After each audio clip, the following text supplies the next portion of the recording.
coming. I'm Bill Carpenter, CEO for RTS.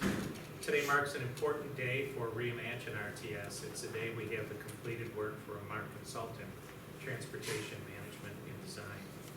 We still have a lot of work to do before we announce what the entire system will look like, but we've completed the first stage of the process. When we began Reimaigne and RTS, we asked TMD to examine the existing transit system in Monroe County, to recommend a redesigned, fixed route system that aligns with the resources we have and new realities are affecting public transportation everywhere. We believe TMD has successfully completed their task. Today I'll recap the steps we took to get to this point, provide an overview of their recommendation, and share with you the next steps. The stage one recap. Our work with TMD represents stage one and included 4 phases. As you can see on the screen, phase one, we gathered a lot of input, origin and destination information from our customers, transit priorities to establish guiding principles. We conducted heavy outreach to the community. During phase two, they took all our ridership data, who's using what buses with what frequency, and developed the guiding principles that were used for the draft recommendation. Russ Chisholm and TMD were here in May to present their draft recommendation, and then we went out in the community. That draft recommendation has been improved, and today we have the completed report. We put a significant focus on community outreach during stage one. We conducted 3 surveys, more than 14,000 responses from those surveys, and held more than 150 meetings and events. We had public information sessions, pop-up events at popular community locations, including the public market, the RTS Transit Center. We held 6 focus group meetings, meetings with customers on the buses, and meetings with various groups and organizations in the community. TMD's recommendation for the fixed route system is based on the origins and destinations our customers told us they were using. It incorporates the extensive input we got. It aligns with the 5 guiding principles that were provided in February. And it reflects industry best practice across the country. It's based on the characteristics of good transit: density, diversity, and design. Density being density of development, which means more potential transit customers. Diversity in the type and variety of uses in the areas so that trips are generated throughout the day. And design of the street network, the streets and surrounding land to make it transit friendly. Where you have that, you should have a great public transit network. And to serve it, we're going to have 30 routes that run 7 days a week, 10 frequent routes, and 20 local routes. You can see the frequency of these routes on the screen.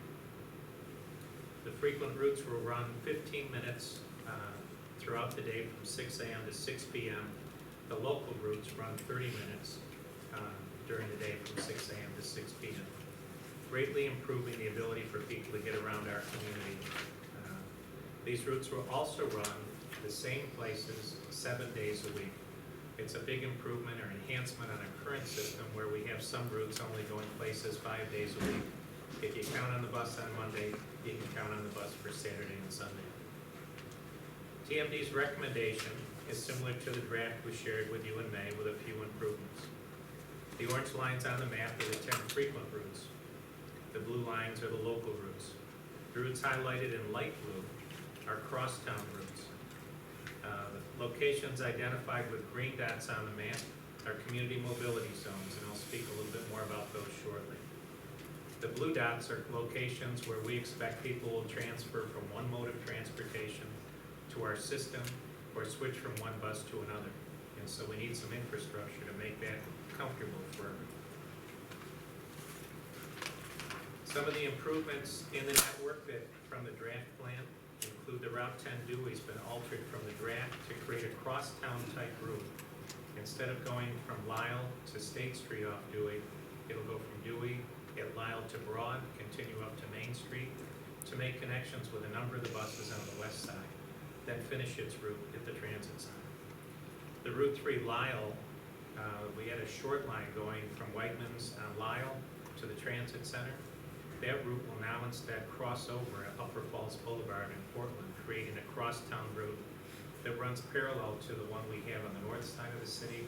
This will be located closer to the center city. TMD has recommended that we provide seasonal service to Seabreeze. The original draft didn't have service to Seabreeze. They're recommending a connection hub near the corner of East Bridge Road and North Goodman to connect the fixed route system to Seabreeze during the summer months.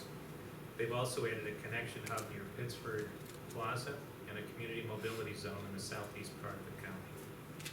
We believe this has been successful because 95% of current customers will have access to the proposed and improved system.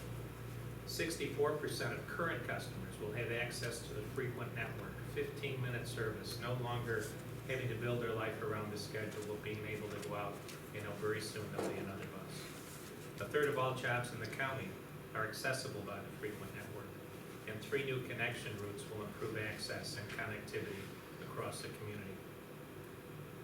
RTS has developed a companion report, and let me tell you why. We received a lot of feedback from our customers during the study, as well as questions that need to be answered, and they'll be answered in upcoming stages of the process. To address the most common items of feedback and some of the questions that still need answers, RTS prepared this companion report to go along with the TMD complete report. One of the key learnings from the community is that they're looking for more than what TMD recommends. Some items require additional funding, and some will be looked at as we identify the best solutions for the community mobility zones.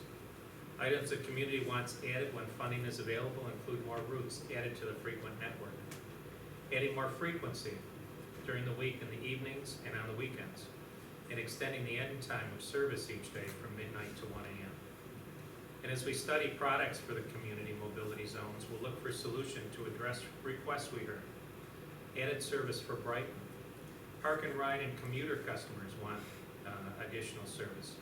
And we heard from customers in Somerville and Arundequoit to add additional connections in what's in this draft. Well, we have the fixed route network. Now we're ready to move on to stage 2. Stage 2, which will begin this fall, will focus on determining the most effective transportation products for the community mobility zones. This is a large geographic area which represents about 5% of our ridership. We want them to be able to maintain access to public transit throughout the community. But it's where we'll start looking at options besides sending a 40 or 60-foot bus to serve them. We expect the study to run through the winter of 2019 and include collaboration, just as we've done so far, with customers, employees, and stakeholders in the community. In addition to clearly identifying the next step of our Reimagine RTS, we also have a clearer picture of our path to implementation. We've got the fixed route network. By the end of winter, we'll have the community mobility zones answered. Once we have those solutions identified, we'll determine the solutions for paratransit service, which we're calling stage 3. And at that point, we'll have a plan for our entire system to take to our board and to the community for approval. It will also include our plan for implementation. And stage 5, the implementation of the Reimagined Public Transit System, is currently scheduled for the summer of 2020. A lot of work has gone into getting us where we are. We have a lot of work to finish. There are many deserving of thanks for their hard work on this project. Thank you to our customers and stakeholders in the community, our Community Advisory Council, TMD and Highland Planning, our consultants in stage 1, RTS staff that went above and beyond to make sure we heard from everyone and got questions addressed. And I want to thank you, the media, for helping get this message out to the community so it could be a community